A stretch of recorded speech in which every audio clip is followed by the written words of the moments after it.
All right, guys, it is time for you to share in the heartbreak with me. Robert F. Kennedy Jr. appeared on Russell Brand's show last week, and just when I thought he would stop talking about, well, it seemed he had stopped talking about Israel and Gaza for several months now after he was on Breaking Points, and he said that the Palestinian people were the most pampered group of people as they're being bombed and their children are being massacred, and there's clearly you've got 2 million people, nearly every single one of them displaced in Gaza. So he stopped talking about Israel, it seemed. I went through his Twitter account. He'd stopped tweeting about it entirely. We stopped seeing him with Rabbi Shmuley all the time.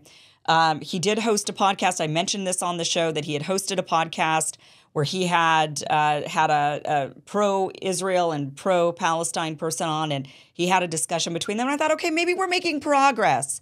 Maybe he's changed his mind and he doesn't really want to come out totally saying he's changed his mind because of his donors. I would imagine Shmuley's a huge donor to his campaign. That's just my guess. That's what I thought. But look,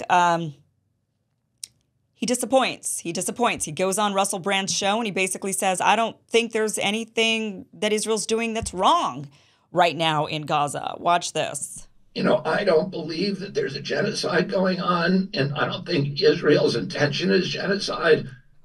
I don't believe there's any evidence of genocide.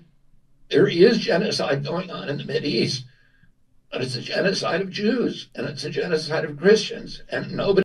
Christians by the Jews right now, right? They've been bombing Christian Palestinians. He's complaining about it for some reason, and there are much worse wars than what's happening in Gaza right now. But for some reason, people don't want to complain unless it's Jews who can be. Oh gosh, can I just? There's many other wars right now that are worse than what's going on in Gaza, but people only want to complain because Jews are doing it. No, that is not true. The reason why we're not complaining about the various wars that are happening in maybe Africa or other parts of the world is because we're not funding them. Our issue is we are funding, and we've got a government that just seems to kowtow to Israel as if it is their country rather than the United States. That's the issue.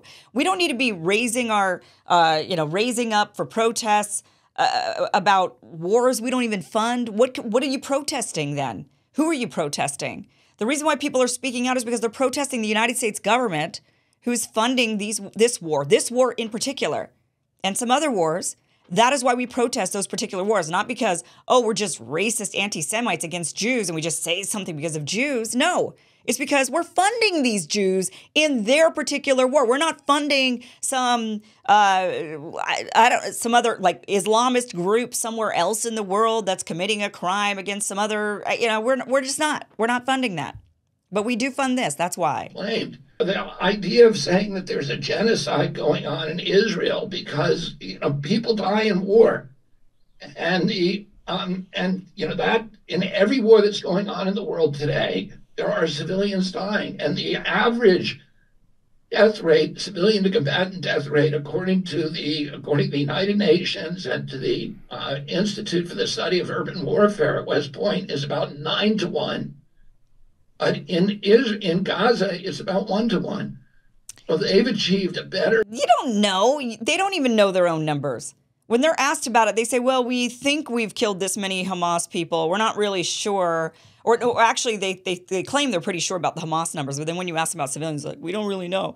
Well, how do you know then how many Hamas fighters you killed? They protected in the most challenging conditions. The Israeli government the IDF has protected civilians better than any army in history. John Spencer said it has done more to protect civilians under more difficult circumstances than any army in history.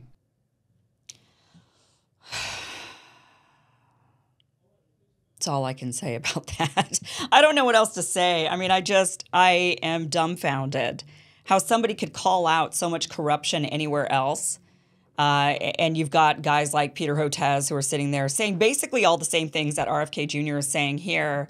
Peter Hotez would say, but about the vaccines and about the pandemic, right? Like, there's never been a better, this is like so great and blah, blah, blah. And don't believe your lying eyes is what they tried to tell us on mainstream media throughout the entire pandemic. And Robert F. Kennedy Jr. was one of the few people that stood up to that. And now he's trying to say, don't believe your lying eyes. What you're seeing with all those bombed out kids, no, that's not there's a genocide. It's happening against Jews. Which Jews? Where? What are you talking about? Which Jews are being genocided in the Middle East right now? Where? Yes, there was an attack from Hamas onto some parts of Israel, kibbutz. I find it extremely offensive that anybody calls that remotely claims that it's near the Holocaust. You know, he was one that was criticized. This is the irony and just the absolute insanity of it. He was criticized during the pandemic when he stood up at the Defeat the Mandates protest and he said that what they're doing to us, like even basically the Jews in the Holocaust, I don't exactly know what his quote was specifically, but it was something about even the Jews could hide from the government during the Holocaust, right? But we're not able to hide because of all the things that they're trying to do to us. He was talking about digital passports and all the surveillance that they're wanting to enact on us. And he was saying Jews could at least hide. And they're not allowing us to hide. They went nuts over that comment, right? People, the media, he had to apologize. His wife even had to come out and say this was like a disgusting, abhorrent comment that he made. Everybody condemned him for that, saying, how dare you? And we've heard this over and over. It wasn't just with him during the pandemic, but over and over. If you compare anything to the Holocaust, you are a disgusting person. How dare you compare anything to the Holocaust? What are you thinking? Oh, but suddenly Israel can claim that October 7th, which killed 1,700 or 1,600 people in Israel, not even all of them were Jews, right? So you can't say they were all Jews. There were some people from Thailand there. There were some even Palestinians who were killed. There were people that were killed, like that were inside of Israel by Hamas. And they say, oh, but this is the worst massacre against Jews since the Holocaust, where 6 million people died, and you're gonna compare 1,700. You're gonna talk about so only you're allowed to compare it when you want to. This is just like, and I cannot stand this, when certain members of the Black community, for example, if you're Black, you're allowed to use the N-word, but if you're not allowed. I don't like double standards. It's wrong for everybody or it's wrong for nobody.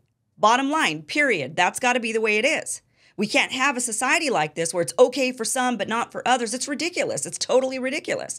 And this is one of those things. No one else is allowed to compare anything to the Holocaust. But suddenly Israel's allowed to compare 1,700 deaths or 1,600 deaths, bunches of which were killed by their own IDF. And yet we could compare that to 6 million Jews being killed in the Holocaust. So no, there's no genocide going on against Jews anywhere in the world right now. That's just not a thing. It's not happening. Jews have a privilege here in the United States. They're a class of privilege.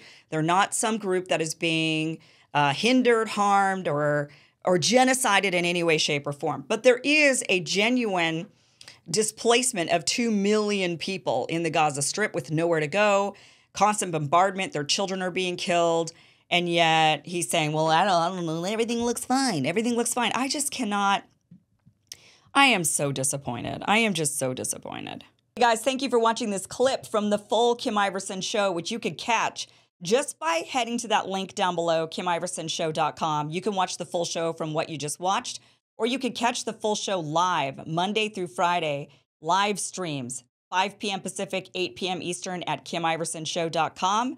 See you then. Be sure to like, share, and subscribe. Never miss an episode. Never miss a clip. Never miss a segment. Thanks, guys.